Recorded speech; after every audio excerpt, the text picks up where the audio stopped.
So we're talking about a fairly long amount of time, but but because you guys are young, you would still actually be able to enjoy this. At a like 12% interest rate, how much do you think this would cost? $60 a month for that amount of time?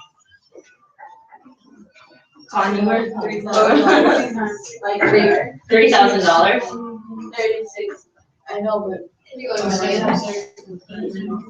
It's more. It's closer to it's more than millions. So it's $7.8 million. wait, what? So saving $60 per month for 60 years at 12% interest would equal $7.8 million. So again, it's these little. So I mean, I think not everyone can save $60 a month, but I think a lot of people in our society could save $60 a month, or 50, or 40, or something.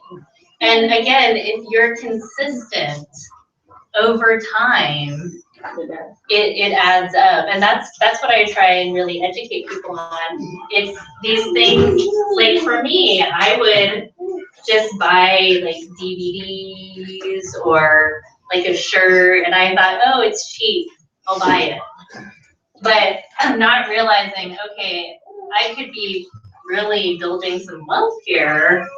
And like a shirt, I might wear it for a while, but after a while, something that you really need, or in the moment yeah, it's just a temporary satisfaction. Yeah. But like over time, it's not going to really help me to help other people, to help my family, that kind of thing. Go ahead. I work at Starbucks and I get my check, right, but it's not that much. I only work like 3 days. Okay? Yeah. So it's not that much. Or like I work more when I get like extra shifts or whatever. Mm-hmm. But so my daughter's father, he works at Wells Fargo, and he gets paid way more than I do. Yeah. And every time he gets his check, in like 2 days, it's gone. His whole check, and he gets paid way more than I do. And I only get like $400 every 2 weeks or whatever. And I literally I have money in my bank until the next time I get paid, because like he just spends, and all of a sudden he doesn't have any money. But me, I'm just like, oh, I would rather have like $250 in the bank rather than just spend, because then I won't have nothing. And you're like, oh, well, like the end of the 2 weeks, like, oh shoot, I wanted this, and then you don't have anything in the bank. Yeah. So like I get very Yeah. With my daughter, I started a savings account, and every 2 weeks I put like $20 in my savings account. So it's like, like even a little bit of money we should put away, it's better than like spending it on stupid stuff, because you're gonna get paid 2 weeks again. Yeah. You need to wait on like a shirt or makeup or whatever. Yeah. Sorry, she had raised her hand from the previous question, so I'll get you after. Yeah, what was? in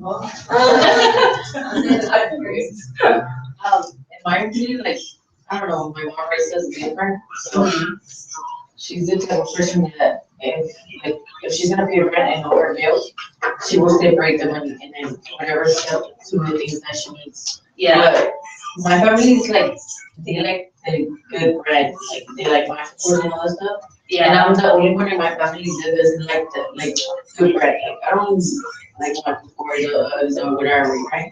Like I just happen because they give it to me. So yeah. I'm not happy about that. But my mom has always told us like you really more happy worse.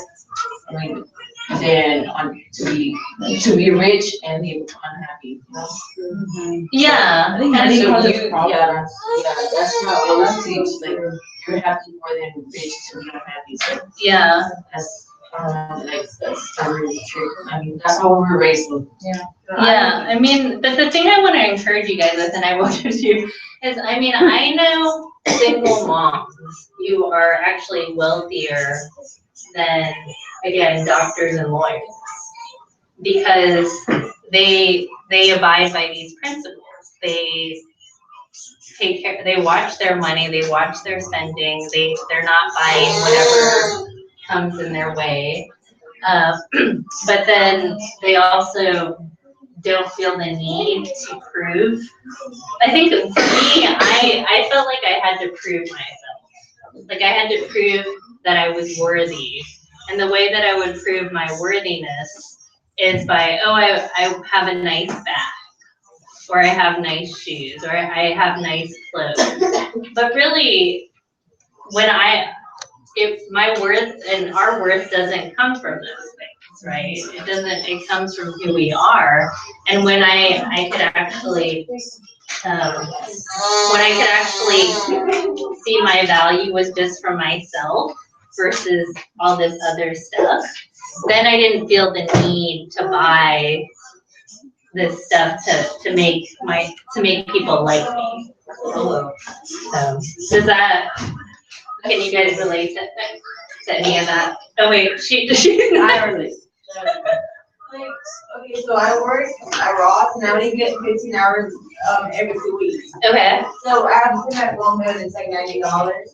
And I can't, my dad would be like, okay, so whenever you need money or something, just ask for it. And I would always be like, oh, I need that. But now, it's hard for me to save. Like, I can't save more than $1. And if, like, for example, if I have $50 and I get paid this, like, today and I had the $50 go with it, I'll spend them and like, be broken. Yeah. I have money for the gas. I'm calling my sisters and like, they're like, are you serious? But then sometimes I see when customers go to the store and they're like, they're like, oh, I bought all this stuff and I don't even need them. But then they do it the credit card. Yeah. And they make me feel less and like, I don't want to be like this, but I can't stop buying stuff. Okay, but I can definitely relate to that, and I do want to talk to that. So some people are naturally great at saving money, and some people are not. I'm one of those people that's not naturally good at saving money. But the key thing is understanding, okay, why should I save? Or why should I get out of debt? Or why should I build wealth? And for me,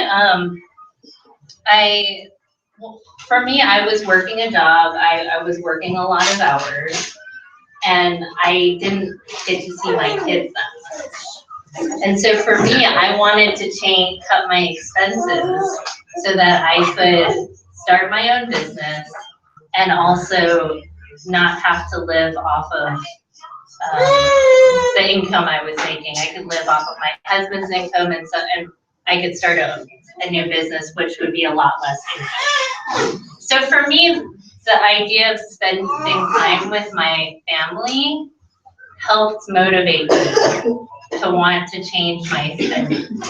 And so I think for you guys, you have to think about, okay, whether it's for your kids, whether it's for yourself, what would be like a great situation for you guys? And I don't know if this is, because I don't know you guys very well, I don't know if this makes sense, but say for instance, you want to be able to buy a car, or you want to be able to be in a position at some point to buy a home, or you want to be in a position to help out someone in your family. Like a lot of people I know, they want to help their family, but they can't afford to help their family. So it's coming up with, what motivates you and what I call the why. So for my clients, I do have a process that I follow, and I want to talk through this with you. The first step in the process is $500 savings for emergency. That's true. So maybe it's just being able to go meet the needs of your children, to be able to go with them to the movies on the weekend, or to be able to go once a year to Disneyland with your family. Once you've identified what the why is, the next step is coming up with, okay, what do I need to focus on? The first step being to save $500 for emergencies. A lot of times people feel like, okay, should I save? Should I pay off debt? What should I do? The first step is, again, to get $500 in savings, because the reason for this is because you don't want to rely on a credit card for emergencies. I have seen situations where people did rely on credit cards for emergencies and literally have over $100,000 in debt. So how about if like, so you don't have to rent a home, you have to have good credit, to get a car, you have to have, or stuff like that. Or more important, to rent a house or something, how can you work your credit and take out debit cards or credit cards, I'm sorry. So, credit cards, I think one of the things that is a bit of a myth in our culture is that you need to have, and this is gonna sound really controversial, so I'm just warning you guys, but you have to have good credit to do anything or to be wealthy. Okay. I was just asking how the size of credit card, because I know that they have, how can you get, good credit or raise your credit? So I don't know what I'm gonna ask you guys some questions, because again, I don't wanna be throwing out stuff that has no relevance, so do you guys have loans? Do you have? No, okay, so you have no debt. No. Okay, you guys are way better off than like most of my friends, everyone I know, honestly. You guys are way ahead of most people. So I think that's awesome. You guys actually don't have this burden on your back. Yeah. So you can actually focus on saving and building wealth as opposed to spending years of your life paying off debt. So I think How do you do that? So in terms of building credit, I don't have good credit because I don't have debt, but I have cash and I have savings and I have assets. So in my situation, so I do have a mortgage which is debt, but other than that, I don't have credit card debt or student loan debt or things like that.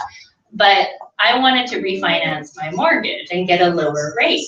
So typically they will look at your credit, but since I didn't have very good credit because I don't have debt, they looked at how was I paying my bills on time, my phone bills, my utility bills. They looked at how much cash I had. I had a lot of savings. I had no debt. I had assets. So I was able to refinance. So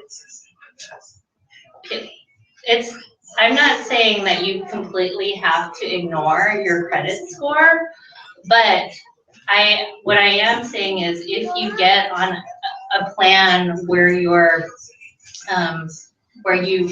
actually buying things with cash instead of taking out loans, you don't need so much of a credit score.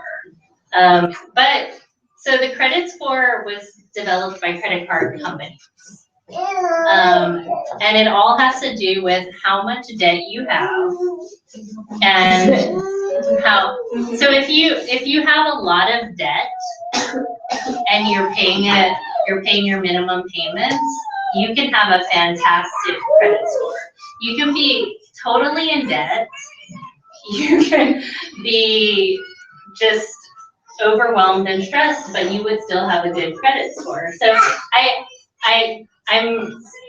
I don't want people to focus only on having a good credit score, because I've heard of situations where people are taking out additional loans, they're getting into more debt for a better credit score, and I'm like, no, stop. There are actually ways that you can rent a home or an apartment, and if you don't have debt and you're paying your bills on time and you actually have savings, you're in a good position. I think you're right, because when I rented a studio that I was living on, I didn't have no credit and they were checking my credit, like through background and other stuff, and I didn't have no credit. So the first thing the owner did, it was like if I was paying like my rent on time and all this stuff, Yeah. and they do help you out, like if you don't have no credit, you're not paying the necessary credit, but they will check what you're saying, like, when you're in your bills on time and all that stuff, they do check that. Yeah, so I think the biggest thing that I would focus on for you guys, I mean, it's, if you can, just make sure you're paying your bills on time. So your utilities, your phone bill, if you have cable, whatever. But like I don't want you guys to feel like, oh, I need to take out more loans and have more credit cards to improve my credit score. And that is not the way that you're going to actually build wealth. So I don't know. So in going back to, sorry, what was your name? Jasmine's question, in terms of, okay, how do I actually control my spending? Because that's a hard problem, right? It's coming up with a why, but the first thing, you need to have goals.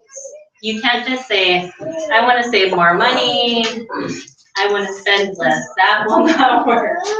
So you need to have this goal, and the reason, again, you would have this goal is because, I mean, you guys have been in situations where, or I've been in situations, I'm assuming you guys have, where your car breaks down, or some bill pops up that you did not really think about or did not know, and it's a few $100s, and you're just like, what am I gonna do? How do I pay off this bill? And most people in our culture would go to the credit card. And that, again, with compounding interest, so credit, on average, I would say credit cards are about, you're paying about 25 to 30% interest. So instead of building your wealth here, you're paying this, and again, the compound effect works the other way too. If you take out a little bit on the credit card and don't pay it, it builds up very quickly. So having an emergency savings for if something happens, maybe and you need to pay some money, having this instead of the credit card will set you up for more success. Like my dad told me, because he has credit cards, but like he has good credit. Mm-hmm. But the thing is, he told me is like when he buys something, he pays it like 2 times. So you know how they pay you once a month for your credit bill, whatever. Yeah. He makes sure to pay like 2 times a month. He'll say like he tries to pay it off before they say, oh, your deadline is like here or whatever. So you can pay it off. He tries to pay it off before the fact that like when it needs to be paid off, or he'll do more onto it. And so he always tells me like about credit, like just like. Don't, if you get a credit card, if your maximum is 500, you only spend like 100 of that or whatever. You don't spend like all the 500. You know, you only have that one credit card. And you say, okay, I'm only spending this much. I only pay with it with gas or something. And do that. Okay, so right? that I like what you're talking about here. That brings up another point that I'm passionate about. So people, of course, in our society, everyone uses a credit card, right? But did you know that there was a study that said that you spend 12 to 18% less if you use cash? Really? Yes. But where do you keep your cash when you don't have a credit card? Are you gonna put it under your car clear or something and just save it there forever? Wait, I have a question. For my work, I had to open an account. Wait, can I finish this one first? Sorry, I'll come to you. So, okay, say you're at a restaurant. You're having dinner with your friends. You will spend more if you're planning on paying with a credit card than if you have cash on you. So for me, if I pay for, I do use my debit card for some things, but if I'm going to eat out or if I'm going to the grocery store, I take out cash beforehand.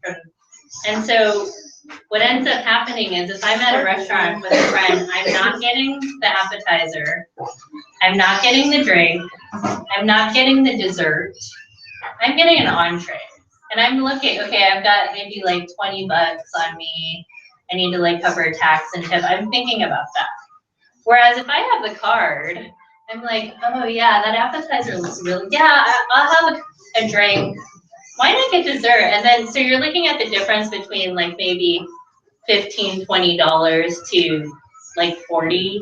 So that's what I'm talking about, in terms of, if you can, of course, in our society, using a card, you gotta use it for something. But for areas where you tend to overspend, so with my clients, a lot of times, again, it's food or maybe entertainment, we actually have envelopes.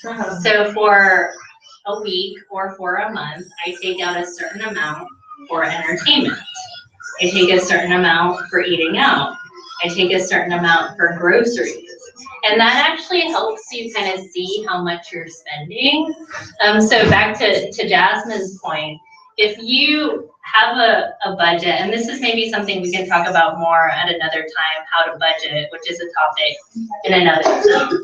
But if you say, okay, I'm only gonna spend this amount of money for having fun, you actually are looking at that, say it's the middle of the month, okay, I've got $20 left.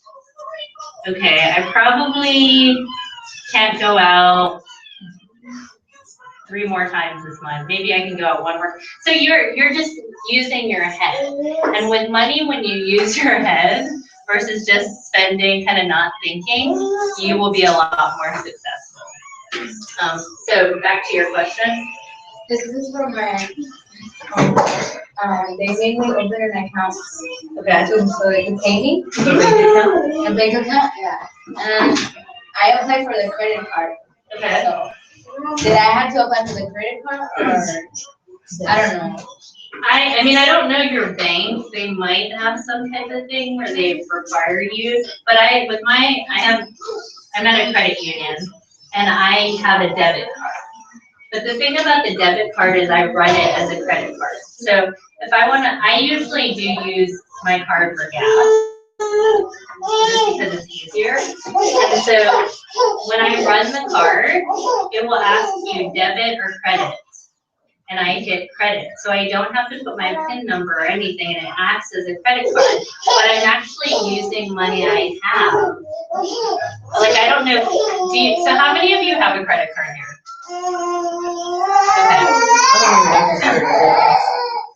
I think that's what the earlier as debit and credit. Okay, so a debit card is what you would get from your bank.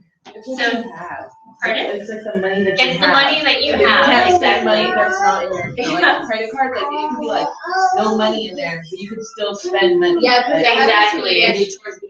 Yeah. Yeah. How much And would it's they like charge you? Because yesterday I had to, that's why I Debit had is that just like question. your money.